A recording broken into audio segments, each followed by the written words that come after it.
Les titres principaux. Le vice-premier ministre Tamas Gantouruna a eu un entretien avec le directeur général de l'Union internationale des télécommunications, Cosmas Zavzava.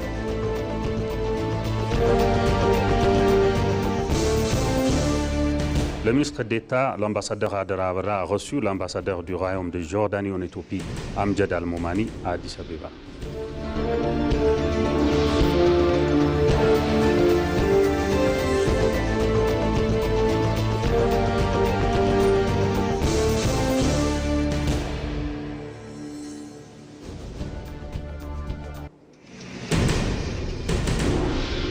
Bienvenue chers téléspectateurs pour le journal d'aujourd'hui présenté par Moubarak Moussa.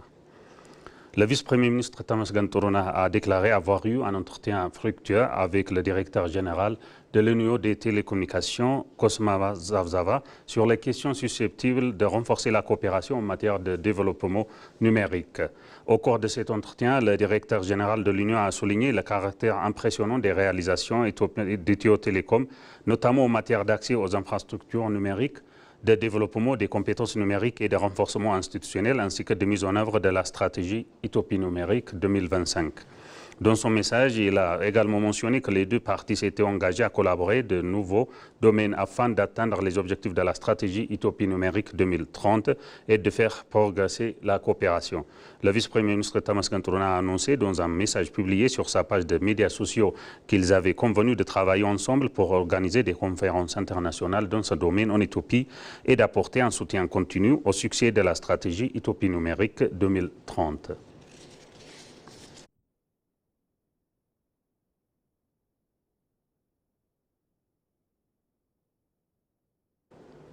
Le vice-premier ministre Tamas Gantouruna a participé à la cérémonie d'Iftar organisée par l'Institut éthiopien d'intelligence artificielle à l'intention des employés musulmans. Dans un message transmis par Cheikh Abdul Karim Cheikh, vice-président du Conseil suprême des affaires islamiques d'Éthiopie présent à l'événement, ce dernier a exprimé sa grande satisfaction de voir le vice-premier ministre assister à la cérémonie d'Iftar. Soulignant que tous les citoyens doivent œuvrer ensemble pour la paix et le développement national, le vice-premier ministre a appelé chacun à poursuivre le développement amorcé par l'Éthiopie. Parmi les invités présents figuraient le directeur général de l'Institut, Worko Gachana, ainsi que des employés de l'institution partageant sa voix.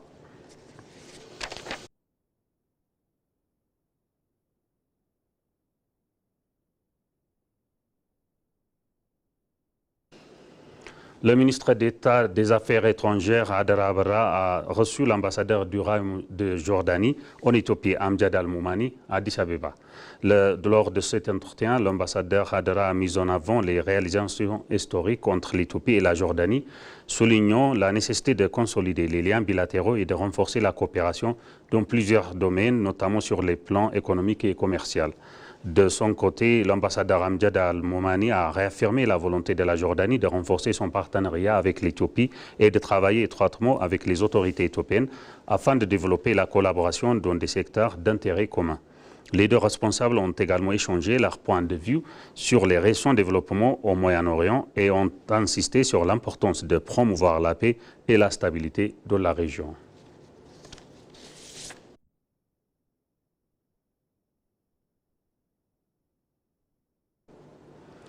Le Ghana est désireux d'intensifier ses relations économiques avec l'Éthiopie, notamment dans les domaines du commerce et de l'industrie, a indiqué l'ambassadeur Robert Afriyé. Dans un entretien exclusif accordé à l'agence de nouvelles éthiopiennes, l'ambassadeur du Ghana en Éthiopie, Robert Afriyé, a affirmé que son pays souhaite consolider sa collaboration avec l'Éthiopie dans plusieurs secteurs clés, en particulier le commerce, l'industrie et la diplomatie économique. L'ambassadeur a également souligné que les progrès récents ont permis d'améliorer considérablement les liaisons de transport entre les deux pays, facilitant ainsi les déplacements et stimulant les échanges commerciaux. Il a ajouté que l'amélioration des connexions de transport contribue également à faciliter les importations et les exportations entre les deux pays, tout en soutenant les objectifs communs de la zone de libre-échange continentale africaine. Selon lui, les réalisations entre les deux pays reposent sur un esprit de solidarité et de fraternité africaine, illustré par la coopération étroite sur la scène internationale, notamment au sein des Nations Unies et de l'Union africaine.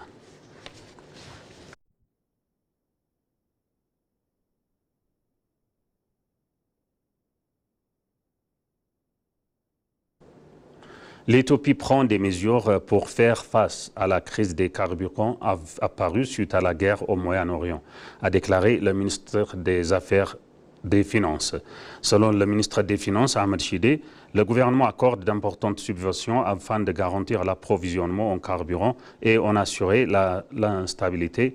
l'accessibilité financière. Il a souligné que le gouvernement augmente également les subventions à la production de carburant pour faire face à la crise mondiale. Il achète également du carburant supplémentaire pour éviter toute pénurie due à la fermeture du détroit d'Ormuz. Le ministre a déclaré qu'une étude a été révélée que ce carburant bénéficiait d'importantes subventions en devises étrangères et était proposé sur le marché de manière inappropriée en dehors du prix fixé et des circuits de distribution officiels. Il a également annoncé que des poursuites judiciaires ont été engagées contre les personnes impliquées dans cette activité illégale afin d'y mettre un terme. Le gouvernement prend des mesures correctives pour faire face à la crise mondiale, notamment des achats d'urgence et la mise sur le marché de réserve. Le ministre a indiqué que la société civile devrait collaborer avec les forces de sécurité pour empêcher les transactions en dehors des circuits de distribution officiels et a insisté sur la nécessité de réduire la consommation de carburant.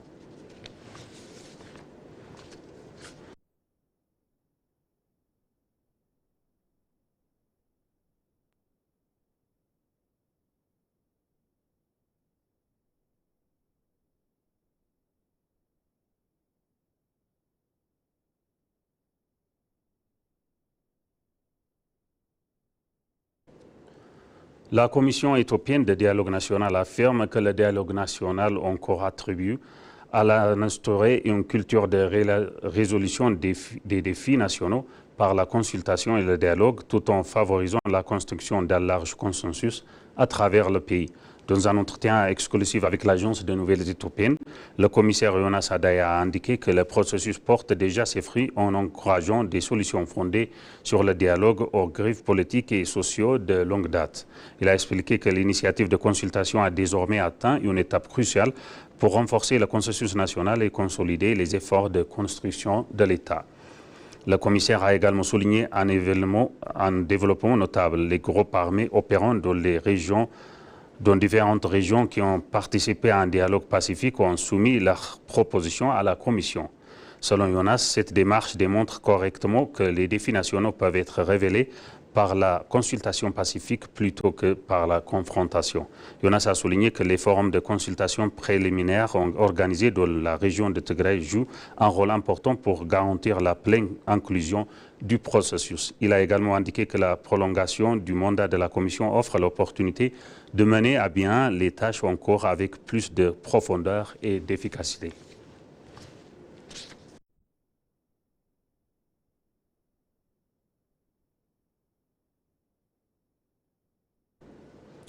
Le chef de l'armée de l'air, le lieutenant-général Irma Mardassa, a indiqué que la survie de l'institution dépendait de la formation d'un leadership compétent capable de gérer l'immense potentiel de l'armée de l'air.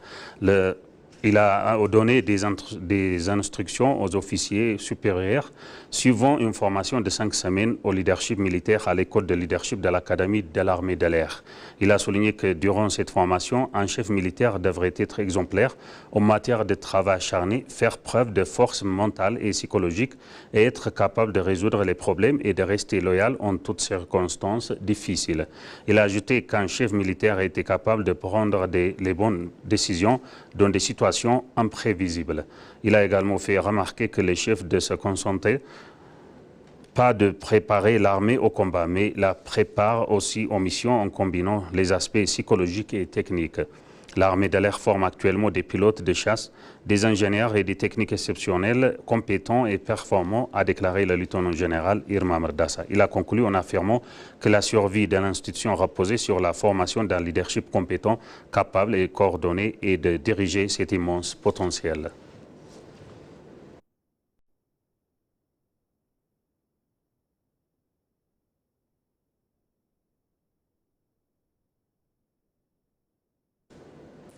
Et pour conclure le journal, le président de la Commission de l'Union africaine, Mahmoud Ali Youssouf, a exhorté les professionnels des médias africains à jouer un rôle plus important dans la construction du récit du continent. Le président de la Commission, Mahmoud Ali Youssouf, s'est entretenu hier avec des professionnels des médias participant au programme de bourse de l'Union africaine pour les médias au siège de l'Union africaine à Addis Abeba. Ces 22 professionnels originaires de 18 pays africains ont entamé un voyage d'études et des échanges avec des responsables de l'Union africaine et des partenaires clés dans le cadre de ce programme. Le président de la Commission a souligné le rôle essentiel que jouent les journalistes africains dans la construction du récit du continent. Mahmoud a félicité ce groupe de professionnels des médias pour leur sélection au sein du programme, saluant leur engagement à produire un contenu pertinent et axé sur les solutions qui abordent les défis de l'Afrique dans le cadre de l'agenda 2063.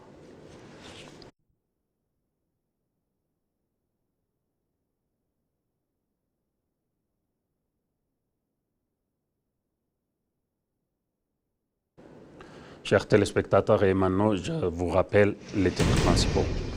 Le vice-premier ministre Thomas Gantourona a eu un entretien avec le directeur général de l'Union internationale des télécommunications, Cosmas Zavzava.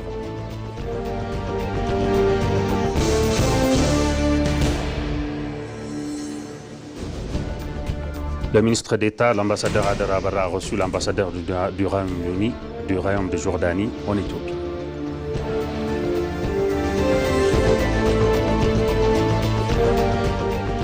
Chers téléspectateurs, ainsi s'achève notre journal d'aujourd'hui, présenté par Moubarak Moussa. Merci de l'avoir suivi. Excellente suite de programme. Bonne journée.